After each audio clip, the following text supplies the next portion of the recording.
Welcome back to the podcast, everyone. As I promised, I am bringing you another episode of all things related to Texas specialty courts. Something you should know is that when you have a specialty court program that you want to have registered in Texas, one of the requirements is to provide a community justice plan that incorporates duties related to probation and supervision that will be required under the program.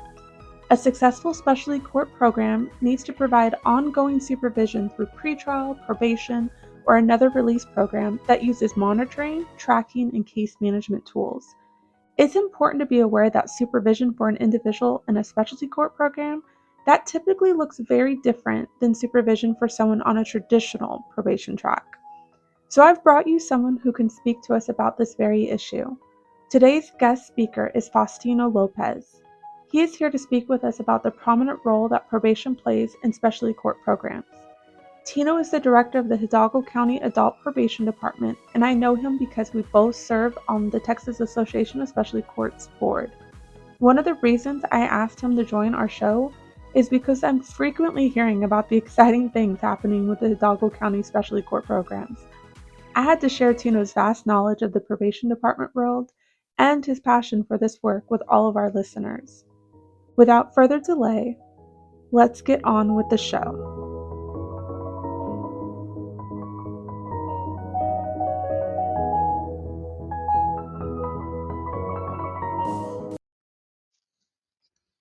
Welcome to the show, Tino. Well, thank you for having me. Yeah, I'm really excited that you're here with us today. Can you tell us a little bit about yourself? A lot of people are probably wondering, who are you exactly? Who is Tino Lopez? Well, where do I begin? So I started my career in probation, in Hidalgo County Adult Probation, about 27 years ago. So after I graduated from college, I applied. They called me back after about a year, and I got hired. So I started off with providing community supervision for misdemeanor clients or justice-involved individuals. Moved up to supervising felony probationers. Then after several years, I became a court officer. Did that for another several years. Then I became a pre-sentence investigator. So I did that. Then I was promoted to supervisor, and I was assigned to supervise a couple of specialty courts. And then, let's see, I did that for about 5 years. Then I became the assistant director. And in 2020, I was promoted to the director of this department. So, yeah, 27 years later, here I am. So I started at the bottom and I worked my way up to the director. It's not something, it's not something I ever planned. It seems like it just happened. And to be quite honest with you, it seems like yesterday I just got hired. 20 years, 27 years just flew right by. No, so in 27 years, that's all been with Hidalgo County. Is that correct? That is correct, yes. Wow. And just with all of those roles that you've listed, is there a single role in the probation department that you haven't had? Put you on the spot there. It feels like I've gone through all of them, It's, yeah. That is an amazing journey.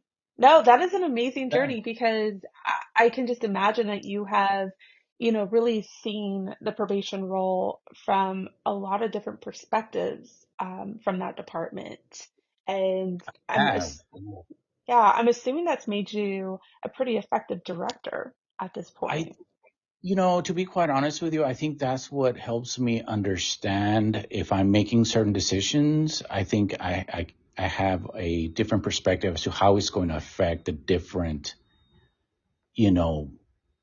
aspects of the different positions within the organization. I think it does give me, you know, somewhat of a, I mean, it's something to think about at least. If I make this change, how is that going to affect all these other different positions or different Yeah. roles within the organization? But I think it's yeah, I great like that to, you've had that experience and that you're considering all of those things when you're making decisions. I think that's really important. thanks. Yeah, I try. So you've been in Hidalgo for your career. Does that mean you've lived in Hidalgo that whole time as well? Yes, No. I grew up here, lived here. I'm a product, of my community, really. They've made me who I am. And I'm extremely, I mean, I'm grateful for everything. The community has really created who I am. And I'm very fortunate to be in this position, I guess. Yeah. No, I can just imagine that with the people that come through the probation department that you must have a really special interest in your community and making sure that your community has a positive impact with the work that your department does. Absolutely, especially with the role in specialty courts. I mean, we all know, we all have friends, family, or relatives that have struggled with addictions. And so it's always important. That's something I always think about. Like, hey, if we only had certain programs, or if they only had certain access to certain treatments, they could help them. And so that's something I constantly think about whenever we create such programs like specialty courts. Like, hey, I understand that giving individuals an opportunity to have access to treatment is extremely important in maintaining sobriety Ab- and making change. So Absolutely. And that kind of brings us to, kind of what the probation department has really, I guess you say just really changed over the years, right? Well, I would say the criminal justice system as a whole, right, has probably really evolved and changed over the years, but I think the probation department plays a pretty big role in that, and it's probably a great example of how things have changed. In 27 years, I'm sure you've seen a lot of that change up close and personal. Can you share with us some of the ways that you've seen the probation department has had to like adapt or change over the years? absolutely, I'd have to say that the first 10 years of my career, when I spent it, supervising individuals, it was mainly focused on compliance based type of supervision. And during that time, I felt like, hey, you know what? I feel like I'm not getting anywhere. We're not getting anywhere with this type of supervision. And then probation started shifting into utilizing evidence based principles and evidence based practice, and that really resparked an interest in continuing into, like, hey, you know what, this is something that I'm very, very interested in.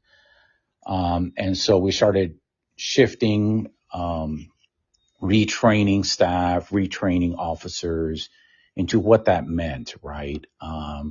Texas changed their assessment tool to the Texas Risk Assessment System, which really helped us identify the risk and needs of an individual, so we were able to create specialized treatment plans for individuals once we knew what the risk levels was and what their individual needs were. It helped us really pinpoint, what we really needed to focus on to really have an impact and, have people change, right? Impact to change and more effective type of supervision. Yeah. And then, yeah, we started seeing, an increase in specialty courts. And when I started, supervising specialty courts, I saw how much of an impact they had in changing these individuals' lives. And so we started with two specialized courts, and then we've expanded now to 9 different specialty courts since then. So, Wow. um, That's that's a lot of specialty courts in one county actually. What kind of specialty courts are those? So we have misdemeanor DWI court, felony DWI court, misdemeanor and felony drug courts. We have domestic violence courts, reentry court, youthful offender court, uh, mental health court. So I mean, if I could create a specialty court to supervise all the high risk and moderate risk justice involved individuals, because those are the individuals that have the highest needs and need of treatment or some type of cognitive programming. If I could, I mean, I could turn the whole department into one huge specialty court program. But again, we don't have the resources to do that, financial resources. Right. But if I think that's what I would do with our population. So, Nice. Can you, going back to probation's role in any of these specialty court programs, what does your department do exactly with the specialty courts? so once they and luckily we do have a lot of the Hidalgo County Judiciary supports our specialty court programs 100%, as well as the district attorney's office. So that is key.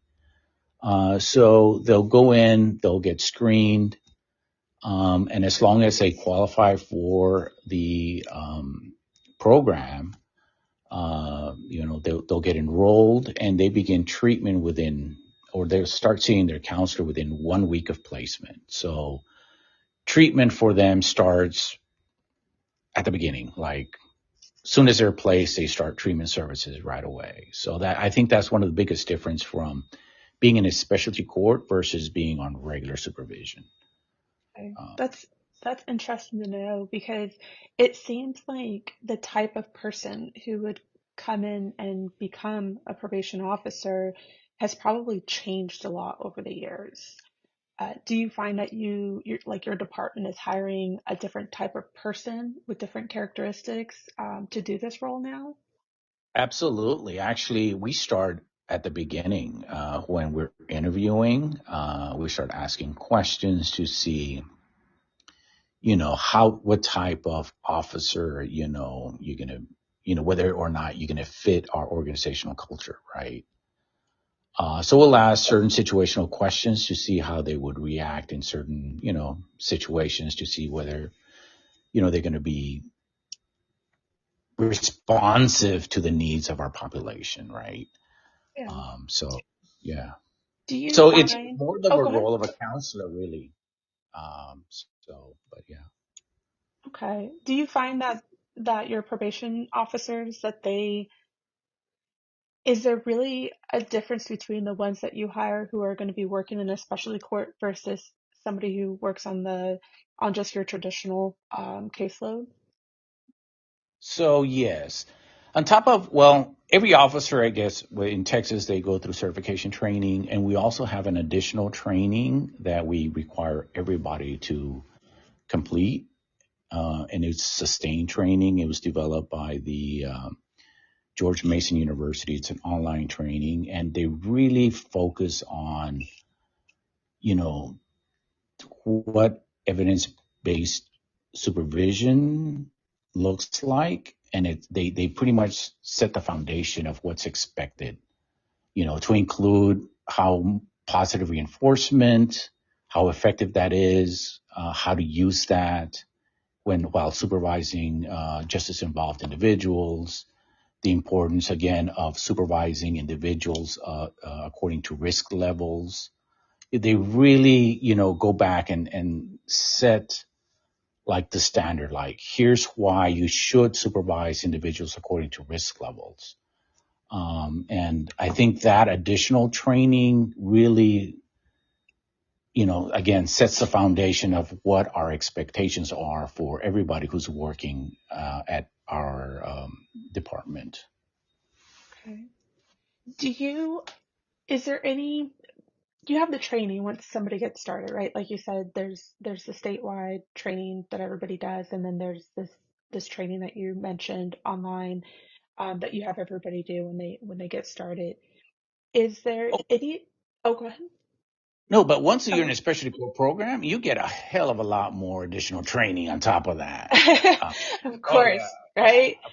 yeah. So there's Texas Association Specialty Court. I mean, they attend, Texas Association Specialty Court training, all rise training. They go to the APPA trainings as well. Anything having to do with specialized supervision or in their field of supervision treatment services. I mean, they are the most trained officers I have in our department. I mean, I don't have to worry about them needing training hours because they're always in training, they're always learning. So yeah, training for them never stops, Wow. including myself. You know, You mentioned task, which is probably a good time to ask you, and probably tell our listeners that's actually how I know you, right? We're both on the board of the Texas Association of Specialty Courts, but you've been there quite a bit longer than me. Do you remember when you started? I think it was back in 2017. That's how I first joined the board, the task board, and I've been there ever since. Okay. Absolutely love the work. Absolutely love what we stand for as an organization. And I mean, I'll continue to be serving as much as I can. So And have you attended the annual conference? Actually, I know the answer to this question, so it's so weird to ask you this just for our listeners, but if you have, in fact, attended the annual training conference that Task puts on, correct? correct. Yes. Yeah. Are you planning to attend this year? Absolutely. I mean, yeah, I'll be there. Yeah. Good. I put you in the Actually, hot spot right there. yeah. I actually Yeah. plan to send a big group from our county up there, so it should be fun. Should be Good. fun. Good. And this is just totally, just a little bit off topic, but what's one of the things that you've really gotten out of being on the board or attending the conference, that you really have taken back to Hidalgo County that help implement into the work that you do there? Anything Well, that you've learned through that process? so every time I go somewhere, I seem to learn something, and I try to incorporate that to what we do.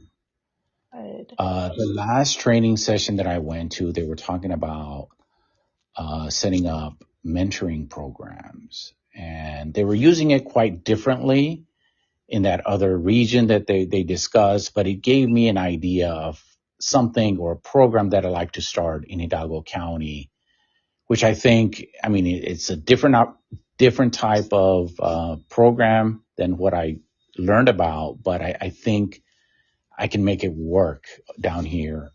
Different application, quite different application. But every time I go to somewhere to a training or something, I'm always thinking about how I can adapt certain, um, I guess, what I've learned into the overall operations of our department. So that's almost out. I'm always looking for. Nice. And when you're there, I'm assuming you get to connect with other, like other probation officers and other probation directors and people who've been doing this for a long time as well.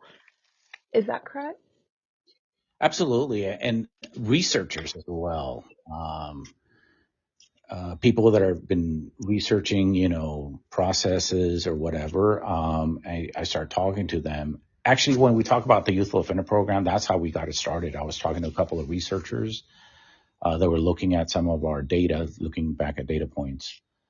And they discovered that even though we had one of the lowest revocation rates in the state of Texas, they looked at those rates in greater detail. And they said, hey, even though you have a low revocation rate, it turns out that about 47% of those that are being revoked in your region are between the ages of 18 to 25.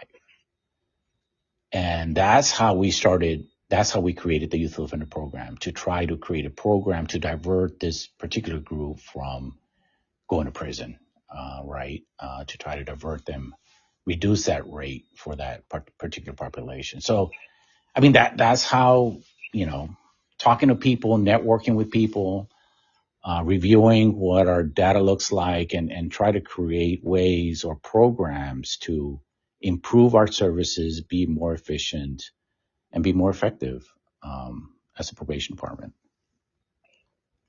Let's dive into like the role that your team actually like specifically plays in your local specialty court programs. What can you like give us a specific example of what your team does? You mentioned nine specialty court programs. Like what do they do in each of those programs? So their main focus is to, again, look at the needs of the individuals, and then just facilitate whatever programming or interventions that they may need to improve their lives, whether it be access to education, access to healthcare, access to cognitive behavioral programming, access to substance abuse treatment, whether inpatient or outpatient. We can provide any of those services and provide them quick access to whatever it is they need for them to be successful, not just in the program, but complete probation as well, and then improve their lives altogether. I mean, that is basically our role, right? Changing people's lives, right? As soon as we identify that they have treatment needs, we want to connect them with treatment providers as soon as possible so they could start their treatment. Do any of your team members do they do any of the assessments for the specialty court programs? So we have an assessment unit that does our TRAS. So they do the TRAS, and then we have a counseling unit that does the ASIs to determine if they do have a substance abuse disorder, the extent and what would be the best appropriate treatment for them to be in, whether it be inpatient or outpatient treatment. So Is we have our assessment unit, and then we have counselors that do the assessments for substance abuse. so are both of those units are those part of the probation department? Yes, yes. Okay. That's interesting. And I know that's different, which with every county, like what roles that they have and what, I guess, different units that they might have at their disposal. So it sounds like you have an entire unit, focused on doing assessments, an entire unit that can help with the counseling and all of that. So I'm assuming the I'd, people, oh, go ahead. I'd have to say that the counseling, having an internal counseling unit, it has been a lifesaver for us. We used to outsource that, get contracts and contract vendors, and it seemed like we were struggling to get placements. There was always a waiting list, and there was no communication back to us, whether to see how they were doing and all this other stuff. And so to kind of, yeah, we figured, look, if we have our own counseling unit internal, we could probably service a hell of a lot more people that way. Yeah. And ever since we've done that, I mean, it's been extremely helpful for us. And so by counseling, you're referring to like licensed counselors, right? Like people who can, Absolutely. yeah. Oh So yeah. they're meeting with people one on one, right? And just focusing on that person's needs and, walking them through a life in general, just assisting them through that process. Absolutely. So we hire LCDCs, LPCs, and we're always looking for counselors. It seems like they're very difficult to find down here. So, I but think I think that might be a statewide problem, just so you know. But I think it's amazing that that your department was able to identify that that was an issue, and just say, you know what, instead of contracting that out, why don't we just do it? Why don't we just take care of it then? And it sounds like that's been probably very effective with your treatment whoever's programs. out there been thinking about doing that, I highly recommend doing that. Um, Okay. Are you yeah. volunteering for people to ask you questions if they're thinking about starting that program? Are you good? Absolutely. They can reach out, ask whatever they want. I mean, like, again, my role here is to help advance, I guess, the practice, right? But No, that's great. Do you, when your team members are doing the assessments, they're doing counseling, um, I know with specialty court programs, they're almost always doing staffings, right? Where they bring the whole, team together, so to speak, or the specialty court team together to talk about the cases or the people specifically. Are your members sitting in on those staffings as well? yes, absolutely. Yeah. Whenever there's court staffings occur, that involves the judge, the prosecutor, the counselor, the clinical supervisor, the officer, and whenever they're discussing either a sanction or incentive, they all come together as a group and decide like, hey, this individual's doing really well. Perhaps judge, would you like to, recognize him for either, completing a phase or graduating or whatever accomplishment that they've done. They point that out for the judge to kind of, reinforce that behavior if it's a good one. Okay. And if there's a sanction, again, they all come together, they discuss, and they, figure out the best appropriate action to take, considering everything, all the circumstances or whatever issues that are going on with the individual at that time. So I think that's very beneficial. Do you know about how long, like the average length those specialty court programs run for in your county? So it could be, 18 months really. Every once in a while they'll extend it for, a couple of months or so, but usually no more than 18 months. Most people will complete, and the different phases are designed to be completed within, 12 to 18 months, depending on the program that's, they're being supervised in. And do you do you actually like does the staff that's working with the specialty courts are they actually supervising each person for compliance as well, or is that more like a whole group effort to supervise? No, they supervise for everything. The probation officer will supervise compliance as well as treatment, ensuring that they're, attending treatment, drug testing. They'll, check for that. And then whatever needs that they may have, either, access to healthcare or whatever. So they'll make those referrals out. And they really get to know them very well because they meet so often that they really, really get to know each other. They establish a working relationship. And yeah, they really get to know their clients. So does the judge, actually. So, yeah, I think that's another big difference between being in a specialty court versus being on regular probation. You really get to know what they're going through during that time of their treatment and programming. Do you do you find that this role can be difficult for your team, like the secondhand trauma, just, supporting people who are um, oftentimes in a very difficult time in their life? Do you find that your team is also like just struggling with that role to be that constant support person since they meet with these individuals so often? That's something that we try to, at least have the officers, keep like something to keep in mind. Just recently, there's been quite a, different trainings that I've attended to about dealing with secondary trauma and how sometimes we may need to at least acknowledge that if that's happening. We have an EAP program that will refer officers in case they need to talk to somebody, and then so they could, uh, receive some kind of services as well. That's good. But yeah. So it sounds like the probation officer's role has kind of become this. still a probation officer, but now also a case manager, um, Absolutely. and potentially other roles as well, depending on where you are in the department, right? Um, Absolutely.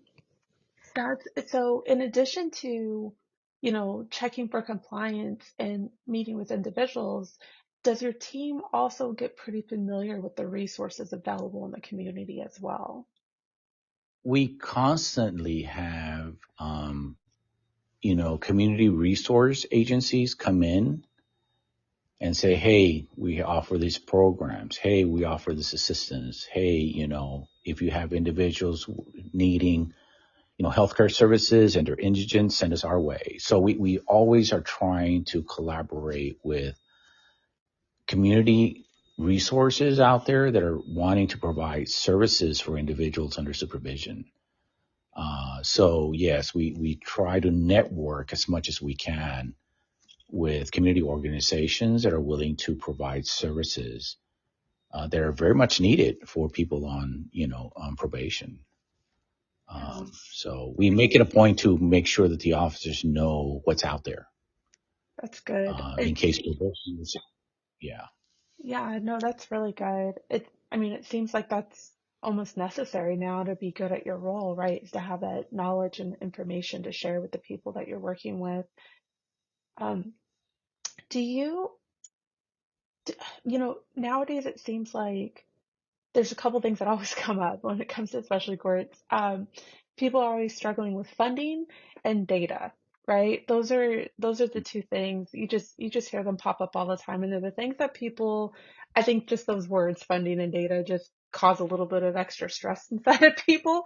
Um, can you share a little bit about how the positions that you have that work with especially court teams, like, are they funded differently in any way than just, the county funding the probation department, or is there anything in particular that you have to do to get funding for those particular roles? So funding definitely an issue. Even if we look at general probation, funding, I feel like we're severely underfunded, especially, I mean, for treatment types of services. I mean, if we could receive additional funding for that, that'd be great. But yeah, when it comes to specialty court funding, I do have to, like most individuals, have to apply through the Office of Governor Grants. And I'm very grateful for those grants because without those grants, we wouldn't be able to operate. We would just not have the funding to help these people at all.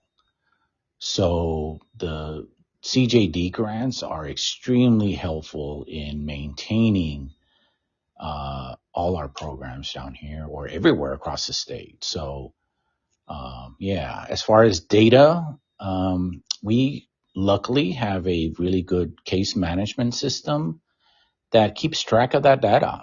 And the officers are really good about making sure that they enter certain information into that system so that when, reports are due, eh, it won't be that bad. Or it's easy for us to just generate a report and submit uh, the information timely. So I guess the case management system that we deal with is very helpful to us.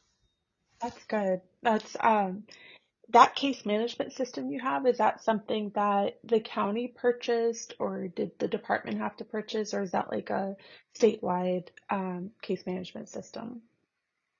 So that's the case management system is the one we use for regular probation, and we just adapt uh, some of additional data points that we collect for the specialty courts.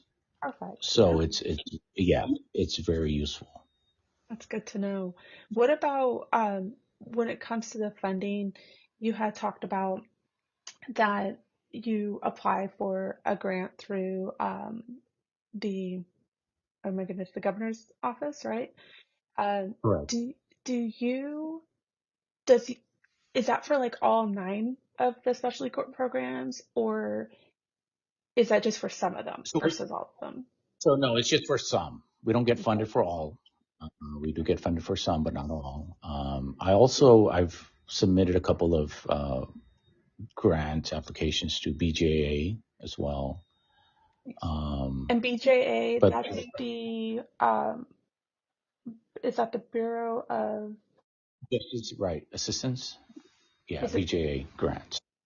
is it the Bureau of Justice Assistant? And Yeah, that's the national, that's federal, federal right? grant. Yes. Federal Okay. grant. And I should know this offhand, and I'm trying, like, I also know the acronym and not the actual word. So I was like, what does BJA stand for?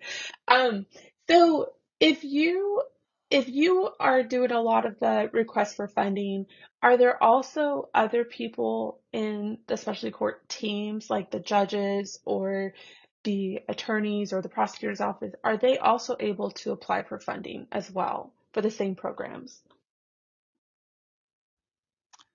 I'm not sure if they do or not, or if they're. Yeah, I only worry about probation department really. But yeah, That's I probably let not the a other. bad thing. Yeah, I have enough issues with my own department, so I just focus on what I need to do to get my job done or the organization's job, officers' work done. But yeah, And do those roles, does that funding just primarily then support the like the positions that work in those teams, your probation staff that works there? Or does it also fund any additional costs? no, so even the funds that we receive, it doesn't sometimes it doesn't cover everything. But then, because we're a department, I go ahead and use some of our, basic funds to cover, like in case I need additional staff that the grant does not cover. But I know it's necessary in order for the specialty court program to work. Then I'll just use my own, basic funds to kind of like support that system. Does that make sense? Yeah. Um, No, that yeah. absolutely makes sense. Do So, you? so I have some Okay. extra, yeah, cash to work around with in case I need additional support services that the grant money does not cover. Yes, my understanding of a lot of the grants are they like to see that you have your own funds anyway, right? They don't necessarily want to cover all of the expenses to begin with. Correct. They just want to be able to provide some support, right? And that your department has the ability to cover the rest. And it sounds like That is correct. yeah, it sounds like that's what you're doing. So, um, how do you see this, I don't know, the department changing in the future? Like do you see it staying like this for a while, or do you actually see that it may continue to evolve in the future? I'm always trying to expand services, right? Especially court service, access to specialty court services.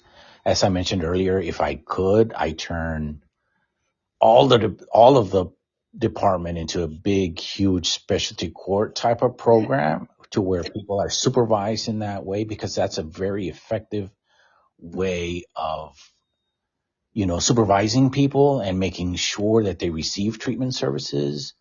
So again, if I had all the financial resources in the world, I would provide access to treatment services for every single probationer, who needs it, right? Because right now I'm pretty much just limited to the individuals that we have in specialty courts.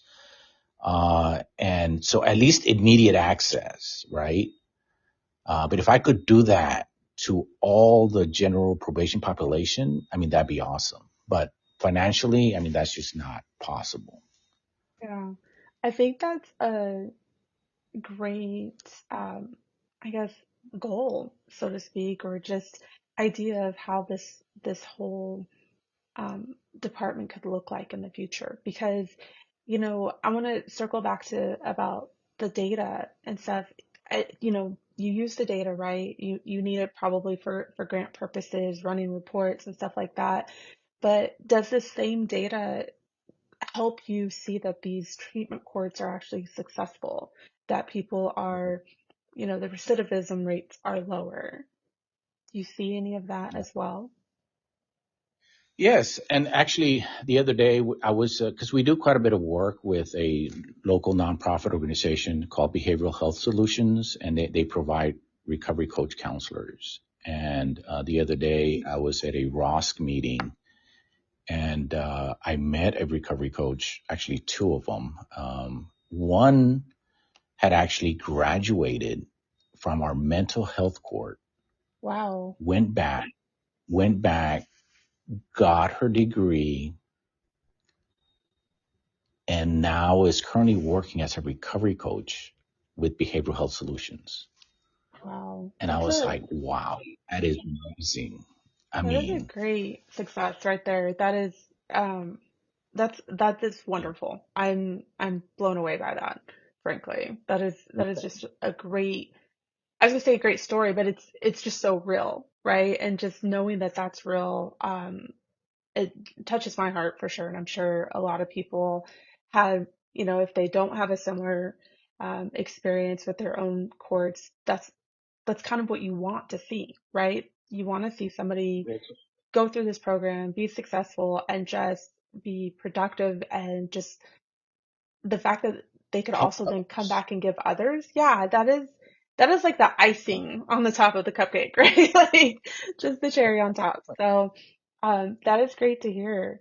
And that also And just actually, I reminds, think we submitted, go I'm ahead. sorry, I think that we also submitted another success story. I think it was featured at the last newsletter that I think you printed. So that's another one. That's a different success story, Yep. I'm which published. Yeah. I'm remembering that So as well. No, I think that one of the things that's great to hear about this is when people are successfully completing these programs, but more importantly, it's the journey that they've had with themselves, right? And that they're so brave to want to share that with others, so that other people will be inspired as well, right? To get to that other side. And um, that being said, I know that that journey looks different for everybody, and it's not always going to look the same. But the idea that one day potentially um, probation could look like that for everybody, and then you don't have to just qualify to get into a specialty court to actually get access to those treatment resources sooner. I could just imagine the impact that could have on all the probationers if they could have access to that. So that would be absolutely. wonderful. Yeah. Um, Absolutely. I totally agree. does your department, do you guys also do, like, I always call it aftercare. I'm sure there's a better term for that, but do you have programs or connect people with programs that help them once they actually successfully complete that specialty court program? And then what? Like, are they just, cut off at that point, or what kind of things do you guys do to keep them immersed into the community support Recovery. and, yeah, in the recovery, really? Because a lot of times that's a lifelong recovery process, right? So what does that look like in Hidalgo County? So I don't know if you know this, but we do have an inpatient treatment facility also run by the department. So if individuals have a severe substance use disorder that requires inpatient treatment services, they'll be referred over to this inpatient treatment facility. They can be there anywhere from 6 to 12 months, depending on how they're progressing while they're in there. And then we do have an aftercare program once they're released from the facility. They get assigned to a counselor right after release from the facility so that they could continue with their aftercare treatment while they readjust, returning back into the community. That's one program. For the rest of the specialty courts, for individuals that are in specialty courts, we do partner up with Behavioral Health Solutions, and that's a community resource. And that's just in case, I mean, again, once they complete the program, they'll go to this organization where they could, again, continue with aftercare services or recovery coaches if they need access to that, or let's say they're still struggling with triggers, or, they're thinking about using again, they can always communicate with this organization to kind of help them through that process, right? I mean, like you mentioned, I mean, a lot of people think it's like, well, I already completed this treatment, I'm cured forever. That's not how recovery works, right? I mean, recovery is a lifelong process. And the whole idea is to establish the network to where they will always have access to somebody, whether through us or somebody out in the community that can help them through their recovery, right? That's why we try to establish those connections to that, so that once they complete probation, once they complete the specialty court program, there will be somebody out in the community that could continue those services should they need to continue down that road, right? But yeah. Oh, this has been great information. I feel like I could probably talk to you all day and just keep picking on you, so to speak, with all my questions. It's just delving into everything. Um, you've been involved with specialty court programs for a long time now. Not just your career, but also this volunteer time that I know that you've put in with Task. And um, I'm confident that you probably do a lot locally with the specialty courts as well, outside of regular work hours as well. Um, Before we leave, I really want to get three recommendations from you. These recommendations, they're for the benefit of our listeners and other people who might already be operating or thinking about creating specialty courts.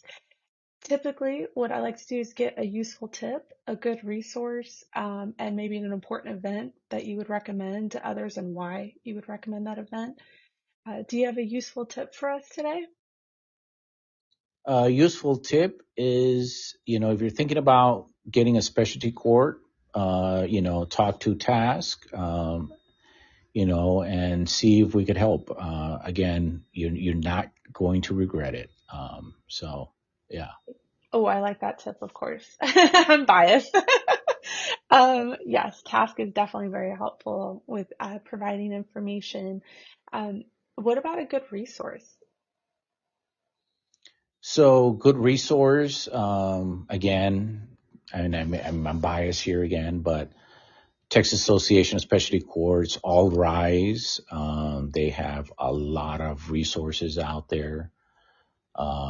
Stuff that you can download in case you want to continue, to read about possibly starting a specialty court or doing something like that. All Rise has a really good resource Yeah, website. Yeah. All Right does. It actually has some great resources. All Right used to be called the, why am I forgetting the name? They just National changed their Association, name. National Association, yeah. National Association of Specialty Courts, Yes, it was. NADCP, I think.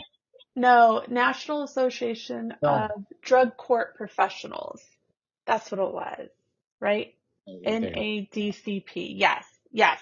Okay. And it's so funny because I thought there's no way that I could start calling them All Rise so quickly because they've been NADCP for so long, but they've rebranded. But they have the same wonderful resources that they've had. And I was on their site not that long ago. So they're the national organization similar to the state organization that we're a part of, which is Task, right? And they seem to know all things specialty courts. But it's not just like Yep. Texas based. They know a lot about evidence based stuff. They have a lot of tools available on their resource on their website and stuff. And a lot of that stuff's free, right? Like I've just Yep. I've noticed that they just have so much information on there. Yeah, Yep. They sure do. that's a And then great once you start resource. getting used to the, yep. And then once you can start getting used to the acronym, they'll change the name or rebrand, right? Right? So, what about an important event that you think others should attend and why? Again, the national conference, very good conference. Or the state conference, right? If in case you want to start at the state level and then eventually graduate to the national conference. It's massive, a lot of information, but extremely useful information, especially dealing with these kinds of specialty courts and services. That's definitely a must thing to do, Yeah, either the well, state or the national conference. yeah, the State One Task Conference is coming up March 26th through 28th. That'll be in Fort Worth. I'm going to be there. It sounds like you're going to be there. So Yeah, hopefully, absolutely. maybe Maybe we'll get some listeners there as well. It's going to be great. I'm really looking forward to this year's training conference.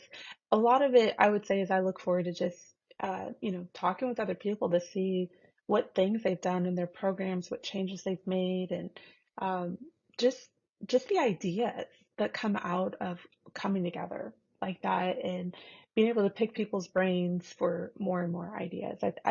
I love that kind of stuff, of course. I don't know if other people love me asking a gazillion questions, but I definitely love having access to so many people to ask questions of. So it sounds like it'll Yep, be fun this year. absolutely. It Yeah. should be. Yeah. Now, if I see you running away from me, I'm going to know it's because of this conversation. No, Tino, thank you so much for joining me today and for helping Task bring important information about Texas specialty courts to people across the state. And again, thank you for having me. It's been a pleasure. No, it's been great. I will officially let you go, and I will see you definitely at the next board meeting.